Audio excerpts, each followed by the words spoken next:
ડીસા તાલુકાના માહેદવિયા ગામના ગ્રામજનોએ શિક્ષકની બદલી કરવાની માંગ સાથે તાલુકા તેમજ જિલ્લા શિક્ષણ અધિકારીને આવેદનપત્ર પાઠવ્યું હતું. લ્યો બોલો હવે શિક્ષકને પણ પત્રકાર બનવાનો શોખ જાગ્યો છે. ડીસા તાલુકાના માહેદિયા ગામે છેલ્લા કેટલાય સમયથી શાળામાં અભ્યાસ કરાવતા શિક્ષક અને ગ્રામજનો વચ્ચે વાદ વિવાદ ચાલી રહ્યો છે, જે વિવાદ હવે ચરમસીમાએ પહોંચ્યો હોય તેવું દેખાઈ રહ્યું છે.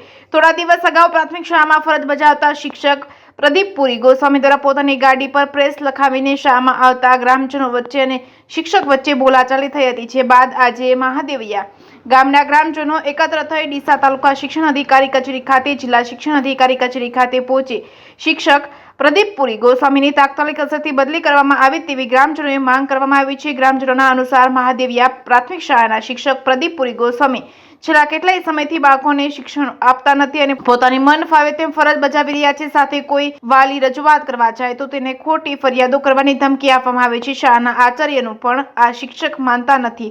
જ્યારે પ્રદીપ પુરી ગોસ્વામી એક શિક્ષક હોવા છતાં પોતાની ગાડી પર પ્રેસ લખાવીને બોર્ડ લગાવીને ગ્રામજનોને રોફ જમાવી ડરાવવાની કોશિશ કરી રહ્યા છે. ત્યારે આજે મોટી સંખ્યામાં ગ્રામજનો એકત્ર થઈ તાલુકા શિક્ષણ અધિકારી સમક્ષ આવેદનપત્ર આપી ઉગ્ર રજૂઆત કરવામાં આવી છે. તાત્કાલિક અસરથી શિક્ષકની બદલી કરવામાં આવે તેવી માંગ કરવામાં આવી છે. સરકાર દ્વારા શિક્ષક પ્રદીપ પુરી ગોસ્વામીની બદલી કરવામાં નહીં આવે તો ઉગ્ર આંદોલન સાથે મહાદેવિયા ગામની પ્રાથમિક શાળાને તાળાબંધી કરવાની ફરજ પડશે. જે પણ પરિસ્થિતિ ઊભી થશે તેની જવાબદારી જિલ્લા શિક્ષણ અધિકારીની રહેશે તેવું જણાવ્યું હતું. જે કેસની ગુજરાતી સાથે ભરત ઠાકર ડીસા. મહાદેવિયાથી આવું છું. ડીસા તાલુકા શિક્ષણ અધિકારી સાહેબને અરજી કરવામાં આવી હતી. અમે બધા તેઓ ગામના લોકો ભેગા મળીને આવ્યા હતા કે પ્રદીપભાઈ ગૌસ્વામી બાપજી તરીકે અમારી સ્કૂલમાં કેટલા 8 થી 10 વર્ષથી અગાઉથી નોકરી કરે છે. એ પોતાની ગાડી ઉપર પ્રેસનું બોર્ડ લગાવીને આવે છે અને પોતે દાદાગીરી કરે, ધમકી આપે, સ્કૂલમાં છોકરા ભણાવવા નહીં, ટાઈમસર આવવું નહીં, દલિત પ્રત્યેનો વિરોધ કરવો. હું જાતે દલિત છું, મારા છોકરા પોણે આપવા છે, અમારા ગામના દલિતના છોકરાઓ પોણે આપવા છે તો પોણે ના પીવું, કહેવું ના કે હું ઢેઢાના ઘરનું ખાતો નથી. પછી હું એમને તેઓ સ્કૂલમાં જઈને કહેવા માટે ગયો હતો તો મારા વિરુદ્ધમાં ડીસા રૂરલ પોલીસ સ્ટેશનમાં અરજી કરી, ખોટી રીતે એમની મિસિસને મોકલીને મારા ઉપર અરજી કરી ખોટી રીતે, અને તેઓ મને બોલાવીને તેઓ મારું નિવેદન લીધું હતું પોલીસ સ્ટેશનમાં બોલાવીને. એ લોકોએ પછી બીજી કે સ્કૂલમાં સ્ટાફ છે, સ્ટાફને પણ ધમકી આપે છે, સ્ટાફને બીવડાવે કે તમે કોઈ મારે કરશો તો હું મારી બૈરી અને મૂકીને તમારા ઉપર કેસ કરીશ. એને કોઈ પણ જગ્યાએ સ્કૂલમાં સાહેબ કોઈ એને બોલે કરે તો એની બૈરીને આગળ કરી અને બૈરીને કે હું તારા કપડાં તમારા શિક્ષકો અમે ફાડી નાખીશ, આવી દાદાગીરી ધમકી આપે છે.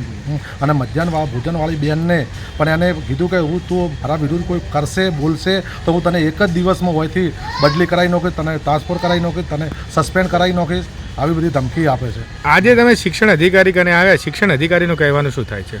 સાહેબને અમે અરજી આપી છે શિક્ષણ અધિકારી સાહેબને. એમને કીધું છે કે હું તાત્કાલિક તપાસ કરીશ. જો તાત્કાલિક તપાસ કરવામાં નહીં આવે તો અમે સ્કૂલને તાળાબંધી કરીશું અને આગળની કાર્યવાહી અમે જે થશે એ આગળ કાર્યવાહી કરશું. બાબુ, અમારે મહાદેવિયા પ્રાથમિક શાળાનો જે પ્રશ્ન હતો એના માટે અમે તાલુકા શિક્ષણ અધિકારીને મળવા આવ્યા હતા અને એમને અમે આવેદનપત્ર પણ આપ્યું છે પ્રદીપ પુરી ગોસ્વામીની બદલી કરવા માટે.